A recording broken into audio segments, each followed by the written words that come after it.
taat yang zahir. Sembahyang itu taat zahir ngarannya.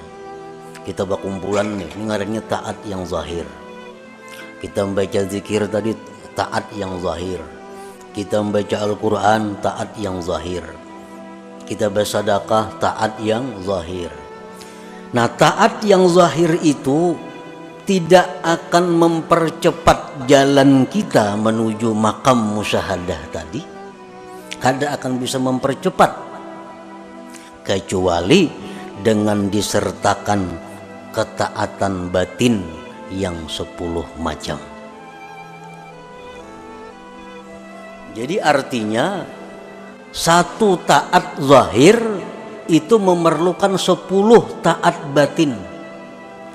Baru bisa ini taat cepat jalan menuju Allah.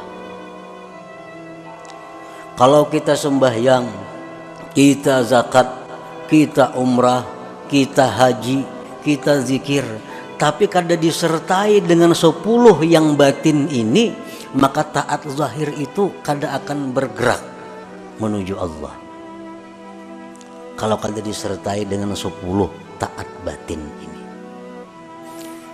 Nah, jadi kita apabila beribadah kepada Allah dengan satu ibadah yang zahir, maka hendaknya 10 ibadah batin disertakan dalam satu ibadah zahir tadi. Nah, para muhibbin rahimakumullah, yang 10 itu adalah pertama al-iman.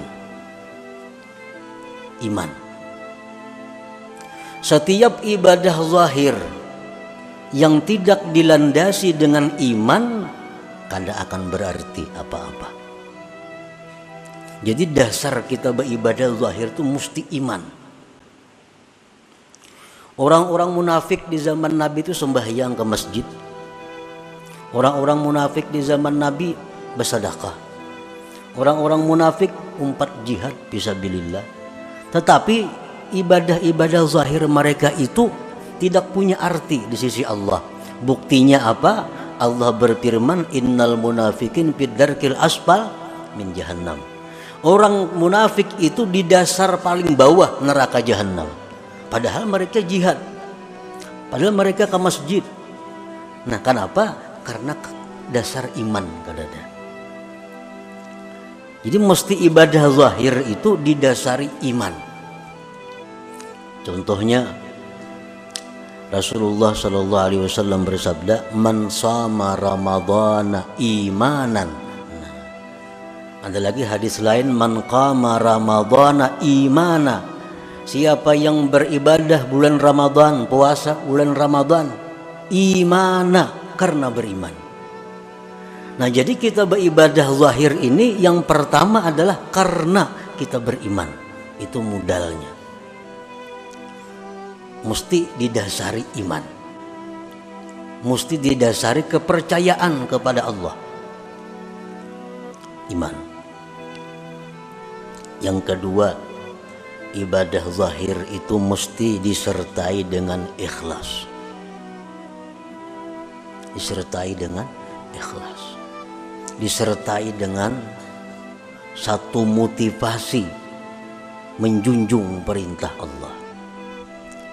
Satu, imbiaz dalam istilah bahasa agamanya. Dorongannya adalah menjunjung perintah Allah. Sembahyang ini didorong perintah Allah. Puasa didorong perintah Allah. Sedekah didorong perintah Allah. Ikhlas. Tanpa ikhlas itu, bagaimanapun banyaknya ibadah zahir kita ditolak oleh Allah. Ditolak oleh Allah. Ikhlas. Yang ketiga, ibadah zahir itu mesti disertai as-sabru, sabar. Sabar. Orang yang beribadah itu memerlukan kesabaran. Sabar dalam melawan hawa nafsu, sabar dalam mengerjakan ibadah. Termasuk kesabaran adalah at-ta'anni, perlahan. Kalau kita umpamanya berwirid, kita berzikir, bujur aja sudah karena iman, bujur sudah karena ikhlas, tapi kada sabar, kada palahan. Kayak sembahyang tuh kan subhanallah, subhanallah 33 kalau. Nah, inya kada sabar, banallah, banallah, banallah, banallah. Nah, apa banallah, banallah lagi dibaca. Kada ada artinya lagi banallah, banallah. Barlak, barlak, barlak, barlak, Allahu Akbar membaca. Nah, karena kada ada kesabaran. Orang sembahyang memerlukan kesabaran. Orang puasa memerlukan kesabaran, menjaga mata, telinga, tangan dan sebagainya. Nah, jadi ibadah zahir yang kada disertai dengan sabar akan sia-sia. Sabar. Yang keempat, ibadah zahir itu mesti disertai hudurul qalbi. Nah, kehadiran hati. Di waktu kita mengucap Allahu Akbar, hati kita ini mestinya hadir Allahu Akbar. Nah, di waktu kita sembahyang tuh ruku, hati kita tuh hadir, kita ini sedang ruku. Nah, di waktu kita membaca Fatihah, hati kita misalnya di rumah, nah itu ngarannya kada hadir hati. Nah, bacaan-bacaan yang kita baca, apapun itu bacaan, kalau hati kita kada hadir, itu qalilul jadwa, sedikit manfaatnya. Kada mempercepat jalan kita menuju Allah. Jadi hadirkan hati. Bismillahirrahmanirrahim. Di hati itu kayak itu juga. Jangan lain di mulut, lain di hati. Alhamdulillahirabbil alamin. Hati kayak itu juga. Itu ngarannya hadir hati. Nah, yang kelima yang disertakan dalam ibadah zahir adalah at-ta'zim, pengagungan kepada Tuhan. Kita mengucap zikir, kita membaca tasbih, kita membaca Quran, itu mesti ada dalam hati kita ini ta'zim, pengagungan kepada Allah. Nah, pengagungan kepada Allah. 5. Yang keenam, al-halawah, manis. Nah, manis, lezat. Sembahyang kita lezat, zikir kita lezat, salawat kita ada rasa lezat. Para ulama mengatakan idza aradallahu ayyusila 'abdahu ilaih manna 'alaihi halawatal amal.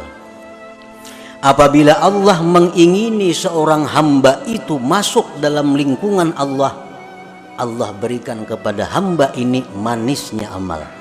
Nah, jadi cari amaliyah yang kita manis, yang kita lezat. Nah, kalau kita beribadah tapi ada rasa hambar, ada rasa bosan, nah ini Allah sudah menampakkan penolakannya kepada kita.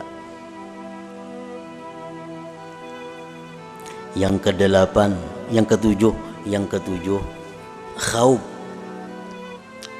takut. Nah, kita beribadah kepada Allah ini sama dengan masuk menghadap Allah. Mesti ada takut dalam hati kita kalau kita ini diusir oleh Allah, kalau kita ini ditolak oleh Allah. Nah, jadi setiap kali ibadah yang kita lakukan itu mesti ada takutnya. Yang kedelapan, raja, ada harapnya. Setiap kali kita melakukan ibadah, kita ada harap kepada Allah bahwa ibadah ini diterima oleh Allah. Yang kesembilan, zikru minnatillahi ta'ala, mengingat anugerah Allah supaya jangan ujub. Ini bisa sembahyang, bisa menuntut ilmu, bisa beribadah, ini ingat, oh ini anugerah Allah, aku bisa macam ini. Mungkin ada dianugerahinya kada kawapang beribadah ini. Nah, ingat itu anugerah Allah. Yang ke-10, yang terakhir, asyukrulillah, syukur kepada Allah bahwa kita diberi anugerah itu. Nah 10 itu merupakan ruhnya ibadah zahir. At-ta'atu zahirah, bermula taat yang zahir, la tujiddus saira, tidak akan mempercepat jalan kita ilallah, kepada Allah,